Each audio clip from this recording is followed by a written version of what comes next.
വ്യാപാര സമുച്ചയങ്ങൾ, water front apartments, അതോടൊപ്പം തന്നെ കടൽ കണ്ട് യാത്ര ചെയ്യാനുള്ള ബോട്ടിംഗ് സൗകര്യങ്ങൾ, ടൂറിസ്റ്റുകൾക്ക് ഏറ്റവും പ്രയോജനകരമായിട്ടുള്ള ഒരു വാക്ക് വേ എന്നിങ്ങനെ വളരെ ഭംഗിയുള്ളതും മനോഹരവുമായ ഒരു മറൈൻ ഡ്രൈവിനെയാണ് നമ്മളെല്ലാവരും കണ്ടുകൊണ്ടിരിക്കുന്നത്. എന്നാൽ കഴിഞ്ഞ ദിവസങ്ങളിൽ വളരെയധികം നന്നാക്കി നടപ്പാതയൊക്കെ വിസ്തൃതമാക്കി, അതോടൊപ്പം തന്നെ നമ്മുടെ തൂങ്ങിക്കിടന്നിരുന്ന ഇലക്ട്രിക് ലൈനും അതോടൊപ്പം തന്നെ കേബിൾസും എല്ലാം വലിച്ചു മാറ്റി അതെല്ലാം അണ്ടർഗ്രൗണ്ട് കേബിൾസൊക്കെ ആക്കിയപ്പോൾ മനോഹരമായി മാറി നമ്മുടെ മറൈൻ ഡ്രൈവ്. CSMലും KMRലും എല്ലാം ചേർന്ന് വളരെ ഭംഗിയായി ഈ ഭാഗങ്ങളെല്ലാം സൂക്ഷിക്കുന്നത് കണ്ടപ്പോൾ ഞങ്ങൾക്ക് എല്ലാവർക്കും സന്തോഷമായി. പക്ഷേ നമ്മുടെ മറൈൻ ഡ്രൈവിൽ ചില മാലിന്യ പ്രശ്നങ്ങളൊക്കെ ഉണ്ട്. അത് കൂടുതലും വരുന്നത് ഇവിടെയുള്ള ചെറിയ ചെറിയ ഫ്രണ്ടിലൊക്കെ വെച്ചിരിക്കുന്ന ചെറിയ കടകൾ, അതുപോലെ തന്നെ ഭക്ഷണശാലകളൊക്കെ സ്വന്തമായിട്ട് രാത്രികാലങ്ങളിലൊക്കെ വന്നിട്ടാണ്. എന്നാൽ ഇന്ന് പുതിയതായിട്ടൊരു അറിവ് കിട്ടിയിരിക്കുന്നു.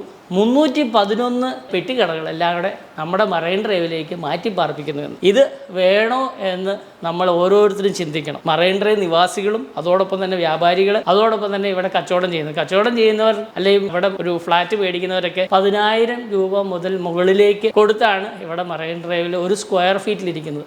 ഇങ്ങനെ ഇരിക്കുന്ന സ്ഥലത്ത് കൊണ്ടുവന്ന് തട്ടുകടയും പെട്ടിക്കടയും എല്ലാം കൊണ്ടുവന്ന് വെച്ച് ഇതിനെ അലങ്കോലപ്പെടുത്തണം. നടപ്പാതയിലെല്ലാം കൊണ്ടുവന്ന്, വീതിയുള്ള നടപ്പാതയിലെല്ലാം ഇത് വെക്കുവാൻ വേണ്ടി മാർക്ക് ചെയ്ത് പോയിരിക്കുന്ന ഒരു സമയം. ഈ സമയത്ത് ഒരു ടോയ്ലറ്റ് പോലും ഇല്ലാതെ ഈ 311 വയ്ക്കുമ്പോൾ 311 ഗുണം 2 വെച്ച് കൂട്ടുക, അത്രയും വരുമ്പോൾ 600 പേർക്ക് ടോയ്ലറ്റ് പോലും ഇല്ലാതെ 1 or 2 ടോയ്ലറ്റാണ് പൊതു ടോയ്ലറ്റുകൾ ആകെ ഉള്ളത് ഈ 2 കിലോമീറ്ററിലായിട്ട്. ഈ 2 കിലോമീറ്ററിലേക്ക് ഇതെല്ലാം കൂടെ കൊണ്ടുവന്ന് വെച്ച് കഴിഞ്ഞാൽ അതുകൊണ്ടുണ്ടാകുന്ന നടപ്പാത ഉപയോഗിക്കുന്നവർക്കുള്ള ബുദ്ധിമുട്ട്, പാർക്കിംഗ് സൗകര്യമില്ലായ്മ, അതോടൊപ്പം തന്നെ മറ്റ് പല പ്രശ്നങ്ങൾ. നിങ്ങൾക്കറിയാം, തട്ടുകട പെട്ടിക്കട എല്ലാം വരുമ്പോൾ അതോടൊപ്പം തന്നെ വേറെ ചില മാഫിയകൾ ഇവിടെ പ്രവർത്തിക്കാൻ തുടങ്ങും. ഇതുകൊണ്ട് ഉണ്ടാകുന്ന ദൂഷ്യവശങ്ങളെ ഓർത്ത് ദയവ് ചെയ്ത് അധികാരികൾ ഇതിലേക്ക് ശ്രദ്ധ തിരിക്കണം. ഇതിനെപ്പറ്റി ആധികാരികമായി പറയാൻ നമ്മളുടെ സ്വന്തം MLA ബഹുമാന്യനായ വിനോദ് സാറ് നമ്മളോട് സംസാരിക്കുന്നു. കേട്ടു നോക്കുക. നമസ്കാരം.